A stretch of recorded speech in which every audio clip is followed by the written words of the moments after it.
Muito bem-vindos, amantes da pneumologia. A gente voltou agora para o nosso segundo episódio da nossa maratona de asma grave. Eu estou aqui com o Dr. Homero e um convidado muito especial. Olá, pessoal. Hoje a gente aqui está com a ilustre presença do Dr. Rodrigo Attanasio, diretor clínico da Unidade de Vias Aéreas do Hospital de Clínicas da Faculdade de Medicina da USP, tá? Um dos mais renomados pneumologistas do Brasil e do mundo, e um nome muito forte e importante na área da asma, que a gente vai falar hoje um pouco sobre asma grave e asma de difícil controle. Chefe, qual que é a diferença entre os dois? Se a gente for pensar, primeiro, super obrigado aí pelo convite, a gente continuar a nossa maratona aqui falando sobre asma, um assunto que eu gosto tanto. E se a gente pega, asma é uma doença extremamente prevalente, né, pessoal? Então, assim, se a gente está falando aí que a depender do trabalho, em qualquer lugar do mundo, está falando de entre 10% a quase 15% da população que tem asma.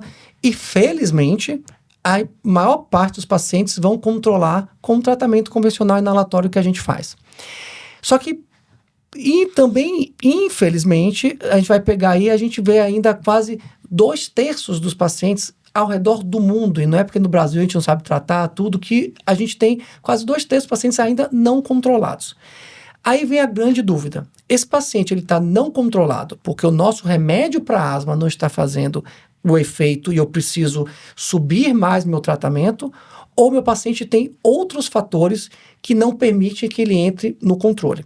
Então, quando a gente fala de asma grave, eu estou falando de um paciente em que o tratamento inalatório convencional, alta dose de corticoide inalatório, mais o broncodilatador, ele não está sendo suficiente para eu atingir o controle do meu paciente e eu preciso ir para mais tratamento. Ali na etapa 5 da GINA que a gente fala, eu preciso dar um anticolinérgico, eu preciso considerar o biológico depois de que eu fenotipei meu paciente, para realmente tentar o controle dessa doença inflamatória da asma propriamente dita.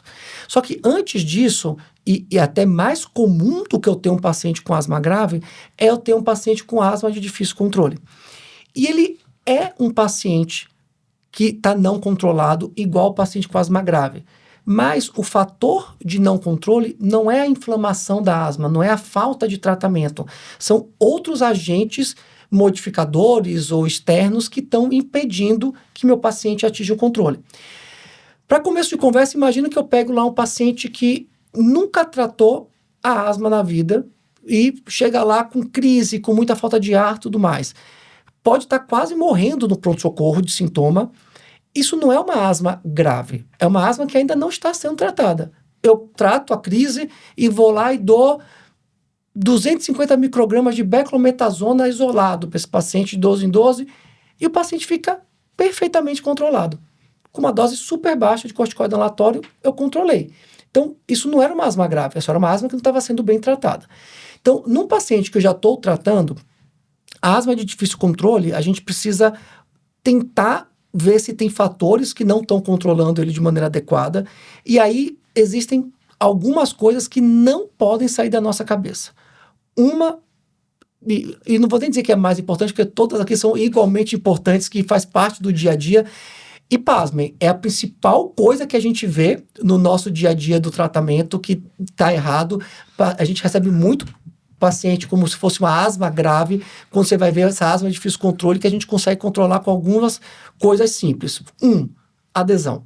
E isso é, assim, qualquer doença crônica, ainda mais com asma, o paciente não está usando o tratamento inalatório que a gente recomendou naquele contexto. 2, técnica inalatória adequada. Não adianta falar para o paciente usar a bombinha de qualquer jeito e ele vai aprender por conta, tem que testar durante a consulta. E muitas vezes, assim, todo mundo já assistiu o episódio do House, que a bombinha vai atrás da orelha. A gente pode fazer um podcast só aqui de histórias de uso inadequado de dispositivo inalatório. Então, eu acho que isso é muito importante de olhar. Então, adesão, técnica inalatória, exposição. Não adianta nada eu entupir meu paciente de corticoide inalatório e tá lá a placa de mofo em cima da cama dele todo dia quando ele dorme, se ele trabalha num ambiente que tem exposições. E, por último, as comorbidades, que são várias essas que podem interferir no tratamento da asma do nosso paciente. E aí, chefe, todo mundo que foi aluno e discípulo da doutora Regina já ouviu ela falar, e a coisa que sempre vem na minha cabeça quando eu tô atendendo asma, que são os traços tratáveis, né? O que é que são traços tratáveis? E assim, se você puder citar pra gente, assim, alguns que a gente sempre deve pesquisar e pensar, que eu acho que muda drasticamente a forma como a gente atende, né? Depois que a gente entende esse conceito, assim. E aí, obviamente, também, além a doutora Regina que sempre comenta as coisas, tem até a frase clássica do Dr. Alberto, que é o nosso chefe maior, que falava: olha, traço tratável nada mais é do que fazer uma boa medicina. Então, é a gente olhar o paciente como um todo e ver várias características que podem interferir na evolução daquele meu paciente. Então, o traço tratável, ele é alguma característica em que eu sei que aquilo pode estar piorando a evolução e que eu vou agir naquele meu indivíduo. E ele pode ser tanto da própria doença, ele pode ser extrapulmonar, ele pode ser pulmonar, mas fora da própria asma propriamente dito, e que eu vou olhar o que é que aquele paciente tem e vou fazendo meus tratamentos direcionados. Então, pegando como exemplo, eu tenho um paciente que tem obesidade. A obesidade, por vários motivos, pode piorar a minha asma, seja porque dá mais sintomas respiratórios, seja porque eu trabalho num volume pulmonar menor e isso diminui o lume da minha via aérea, eu posso ter mais broncoespasmo, maior resistência da via aérea. Então, se eu sei que meu paciente tem obesidade, obviamente, ficou mais fácil hoje em dia, né? Tem remédio que realmente ajuda a pessoa a parar de fumar, ou fumar não, a emagrecer, que a gente tem. Então, assim, isso obviamente consegue, e a gente vê absurdamente. Isso, inclusive, era a linha de pesquisa nossa no ambulatório, mostrando claramente que se eu perdia mais do que 10% de peso do meu paciente, eu melhorava o controle da asma sem mexer em nada da inflamação propriamente dita. Se o paciente tem refluxo, eu vou tratar o refluxo desse paciente e esse paciente pode melhorar muito do sintoma independente da asma, da inflamação da asma que ele tem, né? Então, o traço tratável é olhar esse meu paciente como um todo, se ele tem ansiedade e depressão, se ele tem obesidade, se ele tem refluxo, se ele tem até mesmo o traço tratável da inflamação, então se ele é eosinofílico ou não, e isso vai me direcionar para eu poder, às vezes, ver, não vou tratar uma coisa ou outra. Então, se eu tenho um paciente que ele é obeso, tem refluxo e ele é eosinofílico, eu vou tratar as 3 coisas, mas sabendo que cada parte daquele tratamento vai estar objetivando alguma coisa e tudo, no final, é a melhora clínica do meu paciente com asma. Então, até porque se eu ficar insistindo em um único ponto naquele, dificilmente eu vou controlar meu paciente, porque ele é muito mais complexo do que uma única característica. Perfeito, Rodrigo. Esses pacientes que são de difícil controle, geralmente tem mais de uma coisa, né? E aí vem uma grande dúvida que surge, assim, para os clínicos e pneumologistas, é se são comorbidades ou se são diagnósticos diferenciais, às vezes. Por exemplo, disfunção de pregas vocais ou disfunção respiratória. São coisas que se associam à asma e pioram o controle da asma, ou são diagnósticos diferenciais e a gente estava tratando algo como asma, quando na verdade desde o começo o componente principal era de uma movimentação paradoxal de pregas vocais. Bom que vocês estão me apertando aqui hoje, né? Então, e essa é uma ótima pergunta, porque assim, em muitas situações a gente não vai diferenciar. Então, em alguns pacientes a gente pode dizer que a disfunção de prega vocal é um traço tratável daquele paciente com asma grave, o que tornou ele uma asma de difícil controle, mas em alguns casos é um diagnóstico diferencial. O paciente pode não ter asma nenhuma e ser apenas uma disfunção de prega vocal com sintomas parecidos com o de asma. Esses 2 exemplos que você deu, a respiração disfuncional e a disfunção de prega vocal, eles tendem a vir muito junto com o paciente de asma. E aí a grande questão é que pode ser um paciente com asma grave, mas muitas vezes são pacientes com asma leve. E aí o que torna grave os sintomas deles são esses traços tratáveis ou diagnósticos diferenciais que ele tem. Mas ele tem uma asma de base. Se você for olhar, ele tem um eosinófilo um pouco alto, ele tem feno alto, ele tem uma resposta bronquiodilatador na prova de função pulmonar, mas com pouco de tratamento inalatório que você dá, isso tudo se resolve. mas o sintoma ainda fica. E aí, às vezes, é olhar para a disfunção de prega vocal, diagnosticar, encaminhar para fono, é ver que o paciente tem uma respiração disfuncional, que é difícil dar o diagnóstico, às vezes a gente usa a ergospirometria para conseguir fazer isso, existem algumas escalas clínicas para tentar prever esse tipo de alteração. O tratamento é, muitas vezes, até com yoga, com algumas formas de respiração, ou a psicoterapia, mas também são mais difíceis de tratar aí ao longo do tempo, mas são situações que a gente precisa tentar sempre abrir o leque quando o paciente não está respondendo bem e, obviamente, direcionar o tratamento para esse tipo de alteração. E além dessas, além de respiração disfuncional, de disfunção de pregas vocais, quais outros diagnósticos diferenciais que a gente tem que buscar ativamente quando a gente tem um paciente com asma grave e que não está respondendo ao tratamento convencional? Quando a gente tem esse paciente com asma grave, se é aquele paciente muito inflamado, aí a gente vai para duas doenças que todo paciente com asma grave precisa excluir e que acaba sendo fácil no dia a dia, a aspergilose bronquopulmonar alérgica, a BPA.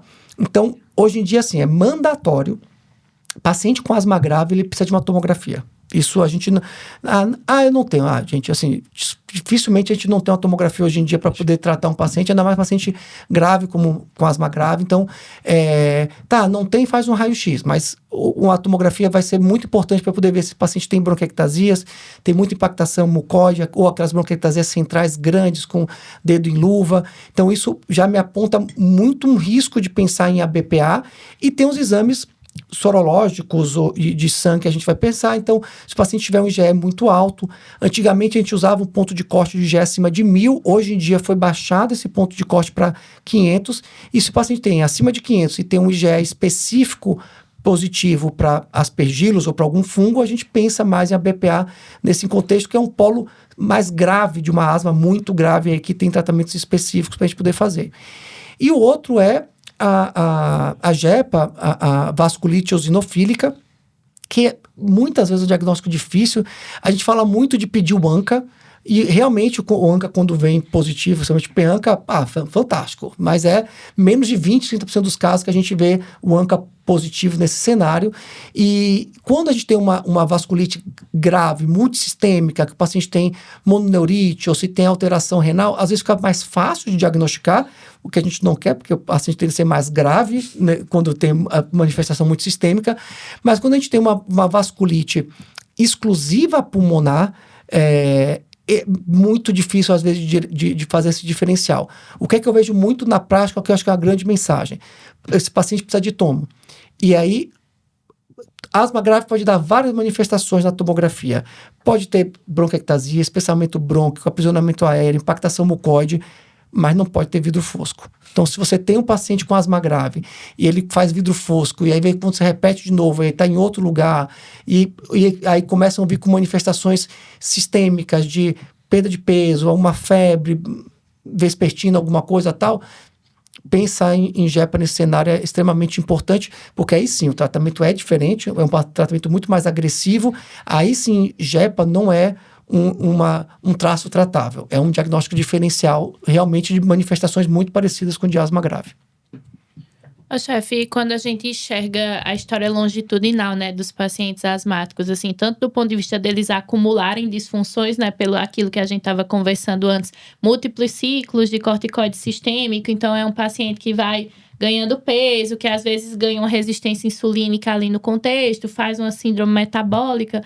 E também do ponto de vista de imagem, né? Porque às vezes eu sinto que as pessoas, assim, você faz uma toma, aí bronquiectasia, talvez para quem não tá tão acostumado a ver paciente asmático grave, isso entre como um diagnóstico diferencial, e aí você maneja esse paciente só com bronquiectásico, né? E na verdade aquilo tá ali na história natural de um paciente que não ficou bem controlado, fez múltiplas exacerbações, e isso pode ser um pouco difícil, né? Queria que você falasse um pouquinho, quando o paciente tem essas manifestações tomográficas, que às vezes a gente tem a ideia na cabeça da clínica médica que paciente com asma é só espessamento de via aérea, né, na tomo, e na vida real a gente vê que às vezes tem um aspergilos perdido, uma bola fúngica, né, outras coisas assim. Não, Ju, perfeito, assim, acho que esse é um grande ponto para a gente poder discutir, e isso até dados super frescos do grupo lá, que a gente tem a nossa coorte de asma grave que a gente segue, e são pacientes com asma muito grave. Quando a gente avaliou há 12 anos atrás,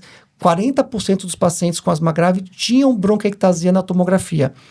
Importante a gente lembrar aqui que essa bronquiectasia é aquela bronquiectasia mais cilíndrica, não é aquela bronquiectasia cística que a gente vê nesses pacientes bronquiectásicos como doença propriamente dita, mas que muda a característica clínica. Eles passam a ser mais produtivos, mais secretivos e tem, às vezes, mais exacerbações, muito por colonização de outras bactérias.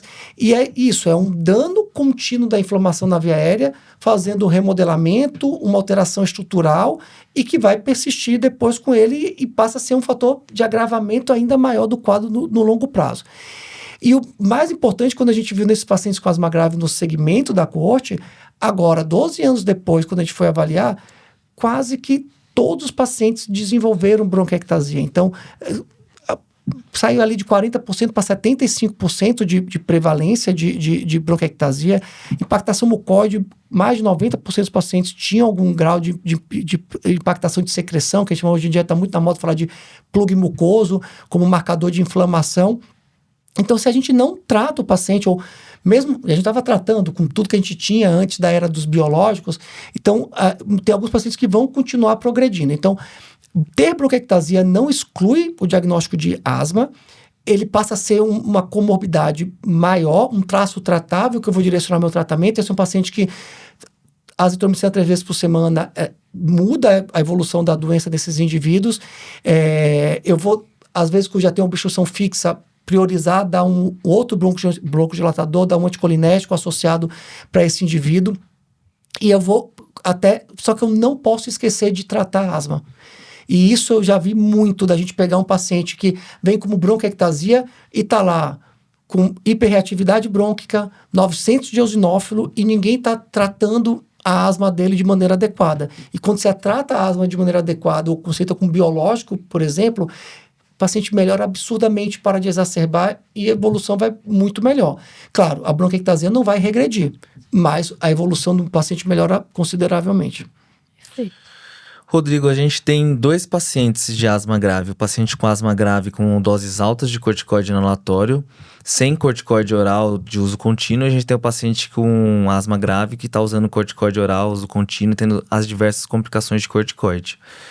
Eu tenho 2 perguntas, uma que não tem nada a ver com essa. Mas esses pacientes que são corticoide dependentes, a evolução deles é diferente dos pacientes que não são corticoide dependentes? Eu não estou falando só das complicações, mas da própria asma em si. E muitas pessoas ainda utilizam bastante o montelukast para tratar o paciente com asma grave. É uma opção terapêutica que está descrita pelo Gini. Eu queria saber o quanto que a gente deve ainda usar essa medicação e para qual paciente que a gente vai escolher usar, ou se a gente deve abolir o montelukast do nosso tratamento clínico. Boa. Então, da corticodependência, isso parece uma coisa assim muito bem estabelecida, mas está falando de 5 anos para cá. Tem uma mudança no conceito de corticodependência, que a gente sempre chamou de corticodependência, aquele paciente que está usando corticóide oral, sistêmico, 5, 10, 20 miligramas diariamente, né? E ninguém tem dúvida que isso faz muito mal e infelizmente, alguns pacientes precisavam de doses altas de corticóide sistêmico e, obviamente, ninguém discute que vai ter catarata, diabetes, osteoporose, alterações psiquiátricas e por aí vai. O que chamou muita atenção foi quando a gente começou a olhar, e isso que da prática é difícil a gente perceber no nosso paciente que de segmento de anos, porque é um ou outro que se dilui naquilo. Quando você pega os dados populacionais e você vê evolução de anos de pacientes com asma, você usar 2 a 3 cursos de corticoide no ano eleva o risco dessas complicações igualmente ao paciente usar 5, 10 miligramas todos os dias por um ano. Então, de novo, aqui eu não estou dizendo que não é para a gente tratar exacerbação com corticoide sistêmico. É para tratar. Se o paciente estiver exacerbado, é o que tira o paciente da crise. Só que se o paciente exacerbou, eu tenho que agir para que ele não exacerbe de novo. Se ele tiver 2, 3 exacerbações por ano, ele é um corticodependente igual a quem está usando 10, 20 miligramas de prednisona todos os dias, com o mesmo risco de efeito colateral de longo prazo.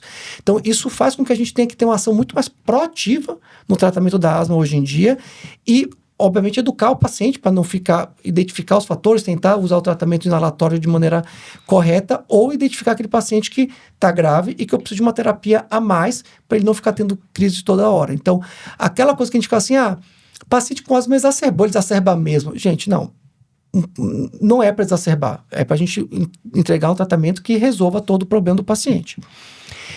E em relação ao Montelukast, recentemente eu até dei uma aula, fiz uma revisão sobre isso, e assim, o grande problema do Montelukast, coitado, eu falo coitado porque eu não acho ele um pobre, não é para não usar para ninguém, mas coitado porque chegou uma época que a gente disse assim, não funciona, não é para dar o Montelukast para ninguém, nem nada. Isso não é verdade, ele tem uma função, claro que um paciente com asma grave, não é o Montelukast que vai resolver todo e qualquer problema seu que você tiver. Eu acho que se você tiver um paciente com asma grave, eosinofílico, feno alto, tudo, o biológico vai ser muito mais importante nesse cenário. E alguns sinais de segurança apareceram do Montelukast, principalmente na pediatria de alterações psiquiátricas, que começou a ser menos usado. Mas na literatura a gente tem algumas indicações muito boas para subgrupos. E eu acho que, de novo, na era da medicina personalizada, eu identificar bem meu paciente para poder, onde eu vou ter melhor efeito de alguns remédios.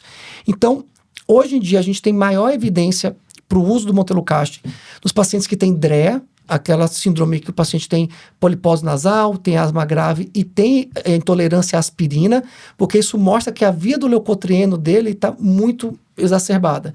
E aí eu dou um antileucotrieno e o paciente tende a responder muito bem nesse contexto. Uma outra indicação é pacientes que têm asma induzida por esforço. Então, aquele paciente que às vezes até tem uma asma mais leve, mas sempre quando ele corre, ele tem fica cocheando, tudo mais no final do treino.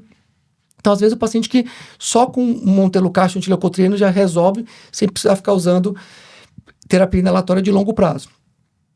E aí tem alguns trabalhos, aí eu digo que são piorzinhos, pacientes mais idosos ou paciente tabagista, mas eu acho que hoje os principais usos seriam o paciente com asma induzida por esforço, no paciente com DREA, ou no paciente que tem muito sintoma nasal de rinite. Obviamente não é para não dar corticoide nasal, corticoide nasal é primeira linha, mas numa rinite, numa rinocinusite crônica que não está controlando somente corticoide nasal, Montelukast tem um papel bom e acaba ajudando na asma também. Bacana, chefe. Agora que a gente está falando até de outras terapias, né, para o paciente com asma grave, a gente chegou até a citar para os pacientes que têm uma asma mais neutrofílica, às vezes dá um antimuscarínico, é uma opção, né? Eu estava pensando, a gente atualmente ainda introduz o tiotrope e deixa o paciente com uma tripla aberta, ou existe papel para tripla fechada também para os pacientes com asma grave? Temos, e tem bastante evidência hoje em dia de drogas que já foram aprovadas especificamente para isso, né? Então, antigamente só tinha estudo com a adição do tiotrope no tratamento da asma grave, e por isso que a gente fazia muito a tripla aberta, mas hoje em dia, o formoterol com glicopirrônio e beclometasona, o formoterol, glicopirrônio e budesonida estão aprovados para asma na terapia fechada. O que eu acho importante aqui é que, assim, isso tem dado muita pano para manga de confusão, né? Assim, até com algumas diretrizes recomendando que antes do biológico dê o LAMA para todo paciente com asma grave. Eu, particularmente, discordo veementemente disso, que é exatamente a gente não pensar em medicina personalizada. Então, os trabalhos todos de terapia tripla ou com anticolinérgico dizem que o paciente que mais se beneficia é o paciente com obstrução fixa. Então, se o paciente tiver obstrução fixa, não tem a menor dúvida para a gente colocar um anticolinérgico. Um paciente com obstrução fixa, ele é um DPOC. Uhum. E DPOC, a primeira linha é um anticolinérgico. Então, de novo, a gente sai de tratar a doença e a gente trata o traço tratável. A característica do meu paciente com doença de via aérea, que pouco importa se estou falando de asma ou DPOC, tem obstrução fixa, anticolinérgico é muito bom e eu vou dar para ele. Mas, se o paciente ele é muito inflamado, o anticolinérgico não vai resolver a inflamação do paciente. O paciente muito inflamado precisa de drogas anti-inflamatórias. O biológico é muito mais importante nesse contexto de um paciente que está ali na etapa 4 não controlado. E, em vez de eu dar anticolinérgico para todo mundo, se o paciente for mais inflamado, eu vou priorizar o biológico antes de dar um anticolinérgico, sem sombra de dúvida. Perfeito. E aí eu queria falar da minha queridinha, que eu sei que é sua também, azitromicina, assim, queria que você falasse, para além do papel, né, a gente pensa como classe, assim, mas como imunomodulador ela age em muitas vias, né, e a gente vê na prática os pacientes realmente melhorarem muito, né, assim, quando que você acha que cabe, o que é que você acha que vai bem? Não, e eu amo de paixão a azitromicina até vez semana, mas assim, até o meu amor por ela é até menos na asma, mas é na via aérea. E aí a asma, como a gente conversou aqui bastante, ela tem esse papel até junto com outras comorbidades, como a própria bronquiectasia. Então, a gente tem trabalho, e para ser muito correto com a literatura e tudo mais, a gente tem trabalhos de azitromicina melhorando a exacerbação no paciente com asma eosinofílica T2 alta, sim. Mas, de novo, é a mesma forma que eu estava discutindo do anticolinético. Eu tenho um trabalho de anticolinético melhorando exacerbação em quem tem asma T2 alta. Mas o benefício de aumentar o corticoinalatório ou de entrar com biológico é infinitamente melhor do que eu ficar dando macrolídeo para esses pacientes. Então, o papel do macrolídeo na asma grave que eu vejo hoje em dia é muito mais num paciente com uma asma T2 baixa ou não T2, ou no paciente que ele é inflamado, T2 alto, eosinofílico, mas já tem alteração estrutural como bronquiectasia. Então, às vezes é um paciente que ele é eosinofílico, tem 800 de eosinófilo, mas ele tem bronquiectasia e ele é supurativo crônico, e às vezes você faz de um escarro até vem colonizado por hemófilo e tudo mais. Então, esse é um paciente que beneficia muito da azitromicina 3 vezes por semana, ou naquele que você olha para que a gente falou também um pouquinho de fenotipar exacerbação, e você vai ver que a crise dele é menos entrando em sibilância e muito mais aquele paciente com catarro escuro, esverdeado, que é muito mais bacteriano. Então, às vezes, tentando fenotipar exacerbação, eu vou guiar ele um pouco mais no tratamento com macrolídeo nesse cenário. Perfeito. Perfeito, chefe. Muito obrigado pela excelente discussão sobre asma grave e asma de difícil controle. Acho que a gente falou muitas coisas que a gente aprendeu novamente nesse podcast, né, Júlia? Sempre. Muito obrigado, chefe.